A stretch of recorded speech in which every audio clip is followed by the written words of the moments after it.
tratar de outro assunto que também é muito importante para esse começo de semana, que é do Mauro Cid, que mais uma vez está sendo ouvido, ou pelo menos espera-se que ele esteja falando. Da última vez ele preferiu ficar em silêncio. Ele que é o ex-ajudante de ordens de Bolsonaro. Mauro Cid prestando depoimento à Polícia Federal hoje, nessa investigação baseada em São Paulo. Então ele está em Brasília e o depoimento é colhido por videoconferência. Dessa vez o assunto são as joias sauditas. Ele falou na semana passada sobre os cartões de vacina. Em abril, Cid disse que as tentativas de resgate das joias apreendidas foram feitas, aliás, dentro da legalidade e como missões da ajudância de ordens da Presidência da República. Vou chamar o Leonardo Sakamoto, que está aqui comigo hoje. Tudo bom, Sakamoto? Boa noite. Boa noite, Diego. Boa noite a todos e todas. Sakamoto, a gente ainda não tem exatamente o conteúdo do depoimento, nem informação se o Mauro Cid falou dessa vez. Dessa vez, o assunto são as joias sauditas, né? Aquela pressão toda feita para liberar as joias. Ainda faltam explicações também, né? Ele disse que eram missões da ajudância, ou seja, era um pedido do ex-presidente.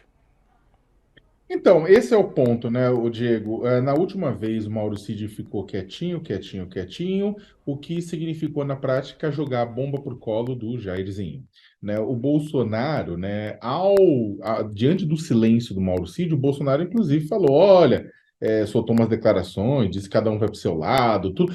E, na verdade, houve um grande incômodo por conta do silêncio do Mauro Cid, uma vez que o bolsonarismo, os aliados de Bolsonaro, achavam que o ex-faz-tudo do presidente, o tenente-coronel, que era ajudante de ordens, ia matar no peito e falar: não, fui eu, né, para tentar proteger o capitão, e não foi isso que ele fez. Ao fazer silêncio, ao não querer se manifestar, para não produzir prova contra si mesmo, ele acaba indiretamente jogando a bomba de volta para o colo de Bolsonaro. Afinal de contas, a relação entre Bolsonaro e Mauro Cid era que nem a relação entre Bolsonaro e Pazuello, um manda, o outro obedece, né?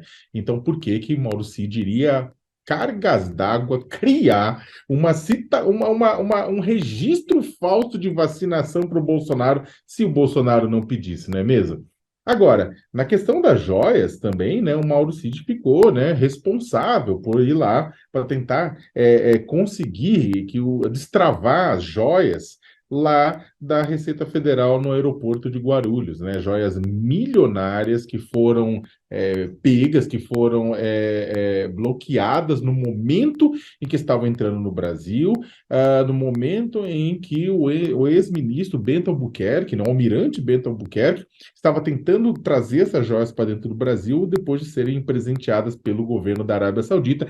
As joias são multimilionárias, ninguém sabe ainda por que que o governo da Arábia Saudita deu isso, se isso foi propina, se isso foi suborno, se foi alguma outra coisa, mas o fato é que o Mauro Cid tentou várias vezes destravar essas joias que eram retidas no aeroporto de Guarulhos na Receita e não conseguiu. É claro que tentou destravar em nome de quem? Do Jair Bolsonaro. Então, vai ser interessante também se Mauro Cid fizer novamente silêncio, porque um novo silêncio de Mauro Cid, neste caso, é novamente jogar a bomba, a batata quente ou qualquer outra analogia semelhante para o colo de Bolsonaro.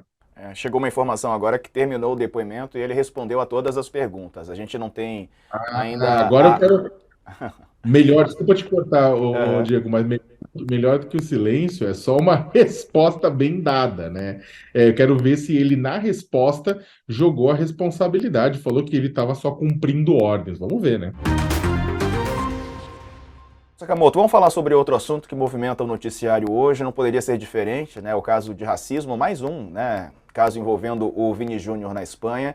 E hoje o ministro da Justiça, Flávio Dino, disse que estuda aplicar um dispositivo do Código Penal brasileiro contra os ataques racistas sofridos pelo jogador Vinícius Júnior.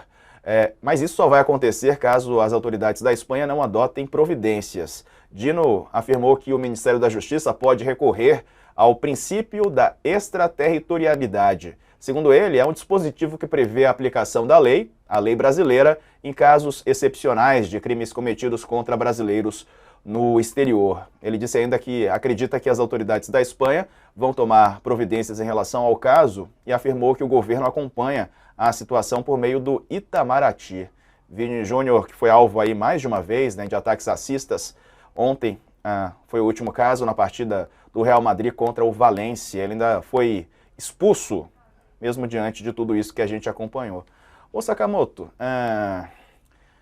não sei o que te parece isso, né? Me parece mais uma jogada de marketing do que algo efetivo, né? Porque a gente tem casos de racismo aqui no Brasil também que não são, né, combatidos, solucionados e vai resolver o problema na Espanha, não sei.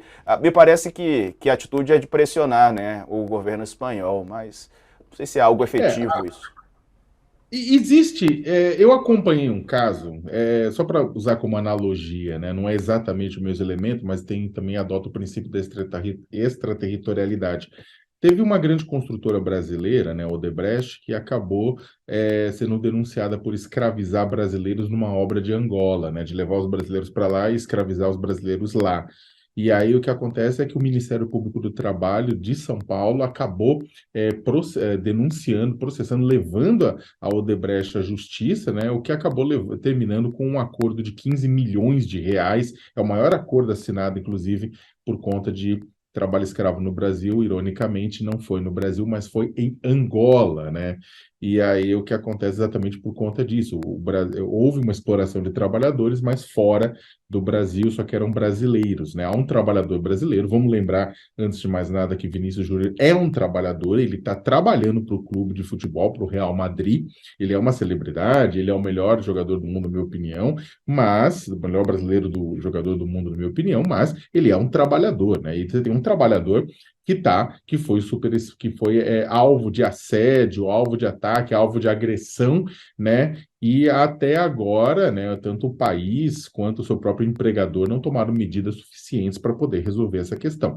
Então, é claro que tem um pouco de jogada, Diego, concordo contigo, existe um pouco de jogada do governo brasileiro de tentar se colocar, mas há precedentes, né? Há precedentes, principalmente se for adotada a esfera trabalhista, né? Há precedentes para poder acionar, né, e tentar proteger o próprio Vinícius Júnior. Agora, o próprio também, eu acho que também isso funciona no final das contas, não para executar de fato alguma coisa contra o governo espanhol, alguma medida contra alguma empresa na Espanha, mas para pressionar. Isso, na verdade, é útil, e aí eu acho que o Flávio Dino, ele leu bem a conjuntura, que este momento é o momento de pressionar. É pressionar para que haja uma mudança. O que está acontecendo com o Vinícius Júnior não é uma, duas, três, é uma sequência de ações extremamente racistas, violentas, penduraram um boneco do Vinícius Júnior, tipo, em ponte, enforcado, que nem aquelas cenas que havia nos Estados Unidos, no sul dos Estados Unidos, no século XIX, século XX, pendurando pessoas negras, né, para linchamento,